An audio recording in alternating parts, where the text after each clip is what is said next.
Dia Priyahita Pujibudoyo namanya. Sosok muda inspiratif dengan gagasan futuristik yang dipunyai oleh Nahdlatul Ulama. Betapa tidak, di usianya yang masih sangat muda, ia telah memiliki atribut yang lengkap sebagai seorang periset, konsultan, akselerator, dan profesional handal. Pengalaman itulah yang mengantarkan pria kelahiran Yogyakarta 15 November 1985 silam tersebut menjadi Rektor UNU Yogyakarta periode 2022-2026. Mas Widya mengenyam pendidikan SMA-nya di Surabaya, berlanjut mengambil strata 1 di UGM, mengambil jurusan politik pemerintahan. Lalu jenjang magisternya ia tempuh di Rusia melalui beasiswa program Master of Global Public Policy oleh pemerintah Rusia, yaitu Russian Presidential Academy of National Economy Public Administration, yang kemudian disingkat RANEPA. Memilih Rusia sebagai negara tujuan belajar di luar negeri adalah keputusan yang sangat di luar kebiasaan, khususnya di kalangan Nahdliyin. Tentu keputusan itu sudah dihitung dengan kalkulasi yang sangat matang. Bagi Widya, memilih mengenyam pendidikan lanjut di Rusia tidak lain adalah untuk mempertajam spektrum sudut pandang dalam ilmu sosial, khususnya kajian kebijakan publik yang mana belum banyak pelajar Indonesia memilih negeri beruang merah sebagai negara untuk melanjutkan studi. Dan kini, ia tengah menempuh studi doktoralnya di Paris School of Business, Prancis. Kalau kita studi ilmu eksak, memilih negara itu menjadi tidak terlalu penting. Misalkan kita belajar tentang teori gravitasi, apel itu jatuh ke bawah. Nah, mau itu belajar di Zimbabwe, di Timbuktu, di Mesir, di Jepang, di Amerika, ya sama gitu. Apel pasti jatuh ke bawah, teorinya itu sama. Tapi belajar ilmu sosial, memilih negara itu menjadi sangat penting. Misalkan pertanyaan bagaimana negara mesejahterakan rakyatnya, itu akan dijawab sangat berbeda oleh India, Cina, Skandinavia, Amerika, atau mungkin misalkan Jerman. Masing-masing negara itu punya jawaban yang berbeda. Nah, itulah kenapa memilih negara menjadi sangat penting. Apa yang kita pelajari di sebuah negara, kecenderungannya adalah apa yang dipraktekkan di negara tersebut. Jadi, kalau kita memilih universitas basisnya ranking, yang terjadi adalah seluruh mahasiswa Indonesia akan mengambil kampus-kampus yang di Western Europe ya, kayak Inggris, kemudian ada Swiss atau yang lain ke Australia, ke Amerika dan lain-lain itulah. Nah, akhirnya apa? Yang diperoleh, yang dibawa pulang ke Indonesia adalah ilmu yang sama, yang seragam. Saya pikir akan sangat baik kalau kita memperbanyak referensi. Misalkan soal bagaimana negara mengembangkan konsep keamanan nasional. Itu Cina dan Amerika beda banget, Israel apalagi. Kemudian kita bicara tentang India, bicara tentang Brazil, bicara tentang negara-negara Amerika Latin atau Skandinavia itu beda banget. Nah, kalau misalkan orang Indonesia belajarnya itu kemana-mana, pulang, itu nanti referensinya akan menjadi semakin kaya, bukan untuk semata-mata membawanya pulang gitu ya, tapi juga nanti dikontekstualisasikan dan lain-lain. Dan ternyata apa yang saya bayangkan itu betul. Saya studi di Rusia, S2, itu mengambil studi kebijakan, secara khusus itu adalah security policy, secara khusus lagi sebenarnya saya studi intelijen. Jadi saya nulis tesis membandingkan intelijen Amerika, Cina, dan Rusia. Dan konsep keamanan nasional Rusia itu beda banget dengan Amerika. Nah, saya pikir ini bagus ya. Jadi ketika pulang, Indonesia jadi punya referensi yang kaya gitu. Jadi kalau menurut saya, mungkin ada yang menyimak dan sedang mencari lokasi studi, jangan semata-mata melihat ranking. Satu, karena ranking sendiri itu bias bahasa. Jadi salah satu indikatornya kan seberapa banyak produk ilmiah itu diakses. Nah, kalau seperti itu ya pasti yang menggunakan bahasa Inggris pasti akan lebih banyak diakses. Tapi bukan berarti yang rankingnya jeblok, kualitas pendidikannya jeblok. Kita tahu misalkan Rusia ya, itu kan superpower dunia. Misalkan Global Power Index-nya juga sangat kuat. Tidak mungkin sebuah negara menjadi negara adidaya tanpa ditopang oleh pendidikan tinggi yang baik. Teknologi luar angkasanya Rusia luar biasa, kedokterannya iya, kemudian teknologi nuklir, teknologi perang, kan nggak mungkin tanpa pendidikan tinggi yang mumpuni. Jadi jangan terjebak pada ranking gitu. Gimana dengan Jerman, gimana dengan Israel? Nggak banyak kampus mereka yang masuk top dunia. Kalaulah ada itu karena sekarang mulai buka program internasional. Di samping keputusan pribadinya, tentu Nahdlatul Ulama berperan penting dalam melangkah memilih studi di Rusia dan Perancis. Ia menyadari memasuki abad keduanya, NU akan menghadapi berbagai tantangan di masa depan. Rekam sejarah telah mencatat bagaimana kontribusi besar NU bagi bangsa dan agama hingga saat ini. Namun, baginya itu belum cukup. NU harus melangkah dengan strategi masa depan yang terukur selaras dengan apa yang tengah dilakukan oleh PBNU di bawah kepemimpinan Kiai Haji Yahya Khalil Stakuf. Satu abad NU sudah ngapain? Ternyata kontribusinya sangat besar. Di era kolonial kita ikut berjuang memerdekakan Indonesia. Kemudian di pasca kemerdekaan ya, revolusi. Kemudian juga ada konsep hubul waton minal iman, mencegah disintegrasi bangsa. Kemudian utamanya mencetak ribuan ulama, bahkan mungkin jutaan yang menjadi tuntunan umat, baik di level nasional sampai ke level-level yang di akar rumput ya, bahkan di dusun-dusun kecil segala macam. Nah, hanya saja kontribusi besar itu kalau kita telusuri lebih jauh ternyata spesifik di bidang dan sektor tertentu, yaitu agama, politik, sosial budaya, kemasyarakatan. Nah, ada banyak bidang di mana NU itu belum memiliki peran yang sangat besar. Kita misalkan gini deh, survei terbaru kan mengatakan 56,7% warga Indonesia adalah NU, artinya kan sekitar 160 juta. Nah, ada nggak sih 10% di antaranya yang paham IT, betul-betul paham IT, soal apa itu deep learning, AI, kemudian bicara tentang blockchain, metaverse. 16 juta sulit, 1,6 juta masih sulit, 160 ribu dan 0, sekian sulit, 16 ribu, 1.600 juga belum karuan gitu. Artinya kita di bidang IT masih jauh, padahal hajat hidup kita saat ini sangat dipengaruhi oleh teknologi IT. Yang lain gimana? Secara cepat ya, kesehatan. Kita baru terlibat dalam fatwa vaksin, belum terlibat pengembangan vaksin, farmakologi, industri rumah sakit, genomics, kemudian ada stem cell lain-lain. Kalau mau cepat, industri transportasi, manufaktur, pertambangan, energi. Kemudian kita bicara industri keuangan, siapa yang paham soal apa itu venture capital, bagaimana logika reksadana, itu juga masih jauh. Ternyata banyak bidang yang NU itu belum berperan besar. Berikutnya apa? Berikutnya itu sektor. Di sektor pemerintahan memang masih banyak sekali kader kita yang aktifnya itu di Kemenak atau di legislatif. Kalau kita cek di kementerian yang lain itu masih sangat sedikit. Kita Indonesia mengelola 6.000 triliun. Berapa banyak sih kader NU yang di Kemenkyu? Nggak banyak. Artinya kan kita tidak ikut mengelola keuangan negara. Kemudian arah pengembangan bangsa itu ditentukan secara teknokratik oleh Bappenas. Berapa banyak kader kita di Bappenas, di SDM, di perdagangan, di perindustrian. Ini bukan kemudian menjadi sangat chauvinistik ya, bahwa NU harus ada di semuanya. Sebenarnya kenapa itu penting? Karena kita meyakini value-nya NU itu manfaat bagi Indonesia.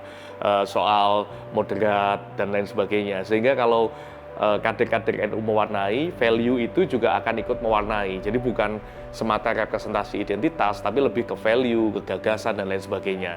Nah, kita bicara nanti BUMN, kader-kader kita masih minim, national company, kemudian juga ada global tech company, dan segala macam lah.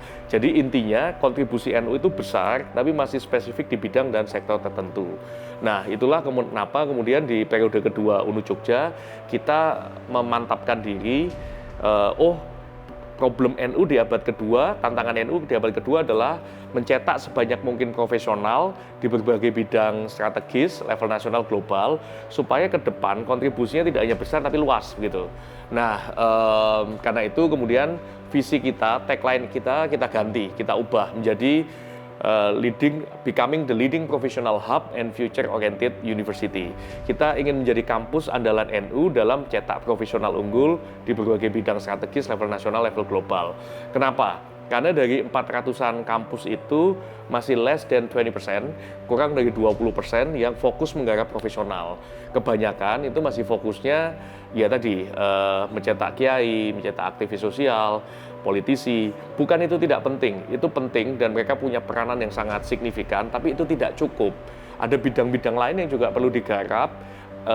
NU perlu punya saluran. Kalau ada Nahdien yang berminat ke isu-isu tersebut, mereka punya opsi untuk bisa mengembangkan diri. Dan kita ingin UNU Yogyakarta menjadi salah satu opsinya.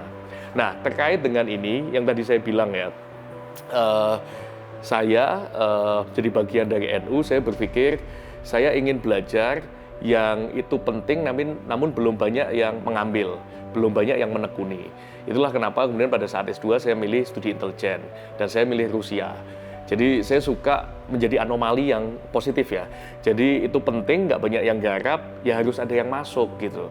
Kalau udah banyak yang garap, ya sudah gitu, kita ambil yang lain saja.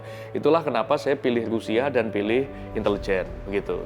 Dan juga kenapa kemudian UNU mengambil posisi demikian. Kita ke depan ingin dikenal sebagai kampus STEM-nya NU gitu. Kampus STEM itu apa? Science, Technology, Engineering, Math. Memang sekarang belum, tapi kita rancang ke arah sana. Jadi kita NU dalam kapasitas yang besar nantinya tidak hanya dikenal sebagai ahli-ahli agama, tapi juga ahli di multi bidang. Minatnya akan masa depan peradaban manusia mendorong dirinya untuk memberikan sentuhan magic di UNU Yogyakarta dengan tangan dinginnya. Di bawah kepemimpinannya, UNU Yogyakarta disulap menjadi perguruan tinggi yang membanggakan dengan sentuhan beragam inovasi, transformasi, dan akselerasi yang holistik. Terbukti, di tahun ini, UNU Yogyakarta akan memulai pembangunan School of Future Studies atau Sekolah Masa Depan, yaitu MBZ College for Future Studies, yang bekerja sama dengan MBZ University of Humanities Uni Emirat Arab. Dan ini adalah studi pertama yang dikembangkan di seluruh Asia Pasifik. Kita ingin dikenal sebagai kampus yang berorientasi masa depan.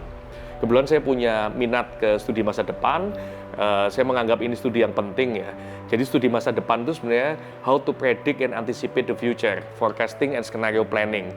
Jadi kita persiapkan masa depan itu, kita antisipasi. Nah, nampaknya belum banyak nih yang menggeluti isu-isu masa depan. Misalkan apa?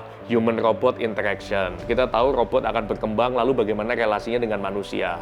Kemudian bicara tentang future planet dengan perubahan iklim, kemudian bicara tentang jadi sebenarnya ada ilmu, ada keterampilan masa depan yang itu penting namun belum banyak dikembangkan. Nah, UNU Yogyakarta ingin mengambil ceruk itu. Kemudian apa yang sudah dilakukan, kita menyampaikan proposal, gagasan gitu ya, ke Uni Emirat Arab. Kenapa Uni Emirat? Karena memang ini adalah negara yang sangat terobsesi pada masa depan. Mereka punya satu-satunya kementerian masa depan namanya Ministry of Possibilities. Itu tugasnya yang tadi saya bilang, forecasting, scenario planning. Kemudian Dubai itu digadang-gadang menjadi ibu kota masa depan dunia. Para futuris, peminat masa depan kumpul di Dubai. Ada Dubai Future Foundation, mereka punya Museum of the Future, dan lain-lain lah. Kemudian kita gandeng Presiden MBZ, gimana kalau kita buat sekolah masa depan. Sekolah yang mengajarkan ilmu yang dibutuhkan ke depan, belum banyak diajarkan. Nah, ini sebenarnya programnya PBNU, kami sampaikan ke PB, ini menjadi program PB, kemudian bekerja sama dengan Emirat, yang pelaksananya adalah UNU Yogyakarta. Nah, alhamdulillah, waktu itu 4 bulan setelah saya dilantik ya, periode kedua berjalan, MOU sudah dilakukan antara PBNU dengan Emirat, disaksikan oleh 2 kepala negara begitu. Ini menunjukkan dukungan gitu ya dari kedua belah pihak. MOU sudah dilakukan dan ditandatangani. Kemudian ini sekarang sedang proses mewujudkannya. Jadi bedanya adalah di kalangan NU kita profesional oriented.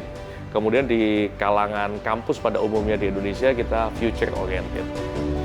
Di puncak Harlah NU ke-101 tahun yang akan dilangsungkan pada tanggal 31 Januari 2024, Gedung UNU Yogyakarta akan diresmikan sekaligus kick-off pembangunan gedung baru untuk MBZ College for Future Studies.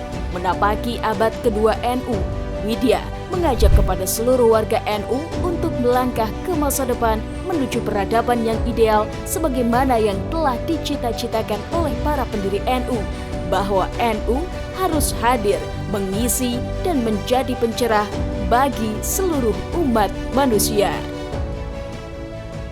Saya mewakili UNU Yogyakarta menyampaikan terima kasih, penghormatan, apresiasi yang sangat tinggi kepada PBNU atas kepercayaan yang diberikan. Ini sungguh sebuah kehormatan, namun di balik kehormatan itu harus ada tanggung jawab. Kami coba menjadi tuan rumah yang baik. Kami nyumun doa pangestu, doa restu segenap pihak yang menonton. Mudah-mudahan nanti acara halal bisa berlangsung dengan baik, lancar, berkah, dan maslahah. Lalu apa sih yang sudah kita siapkan? Pertama, nanti halah akan sekaligus juga selain ada prosesi ulang tahun gitu ya, hari lahir, nanti akan ada peresmian gedung UNU Yogyakarta. Nah, gedung ini memang baru selesai, nanti akan diresmikan di momen tersebut. Yang kedua, yang tadi memang sudah disampaikan, kita ada inisiatif pendirian MBZ College for Future Studies kerjasama dengan Emirat. Nanti sekolah ini juga akan punya gedung sendiri, kick-off pembangunannya akan juga dilakukan pada saat acara di UNU Jogja itu. Kemudian yang ketiga, kita akan ada peresmian Galeri Seni Nusantara. Ini adalah galeri seni pertamanya NU. Alhamdulillah untuk kali pertama akhirnya NU akan punya galeri seni. Jadi kita akan mengajak para hadirin gitu ya untuk melakukan ekspedisi. Ekspedisinya ini tidak lazim karena ekspedisi keluar angkasa dan ke masa depan. Nah, lebih lanjut nanti monggo disimak, kalau nggak dapat kesempatan ke UNU Jogja bisa menyaksikan lewat streaming di YouTube atau rekaman. Berikutnya nanti akan ada teater NU masa depan. Jadi aksi teatrikal tentang NU ke depan. Kita ingin mengajak ke warga Nahdien gitu bersama-sama. Kita mulai bicara masa depan yuk gitu. Tidak hanya bicara tentang sejarah NU yang demikian agung, megah, besar. Namun juga kita mulai perlu bicara tentang NU ke depan. Jadi kita tidak terjebak pada romantisme sejarah atau glorifikasi sejarah, tapi imbang antara obrolan masa lalu dan juga obrolan masa depan, karena semuanya saling terkait. Di balik kesuksesannya itu, terdapat figur-figur penting yang menjadikannya sampai di titik sekarang. Figur itu ialah Kiai Haji Yahya Khalil Stakuf. Kiai Haji Yahya Khalil Stakuf. Saya ingat betul pada saat saya dilantik sebagai rektor, amanat beliau itu sangat membekas. Widya, setiap kata harus menjadi kerja, setiap kerja harus nyata, setiap yang nyata harus ada ukurannya, dan yang diukur-ukur itu harus ada keberlanjutannya. Itu saya pedomani betul dalam memimpin UNU Yogyakarta. Jadi dimulai dengan kata-kata. Kata-kata itu adalah visi. Tugas seorang pemimpin itu envisioning, membangun cita-cita, membangun arah. Namun itu juga harus di-breakdown menjadi strategi, menjadi program, menjadi aksi di lapangan. Maka setiap kerjaan itu harus nyata. Kadang kita sibuk ya, energi keluar luar biasa besar, tapi nggak jelas hasilnya itu apa. Setiap pekerjaan yang kita lakukan itu harus nyata, harus ada hasilnya. Dan hasil aja nggak cukup, hasil itu harus bisa diukur. Apakah memang hasil itu lebih baik dari sebelumnya, apakah lebih baik dari yang lain, dan segala macam. Jadi ukurannya jelas, harus ada targetnya, harus ada ukurannya. Dan semua yang terukur itu harus ada keberlanjutannya.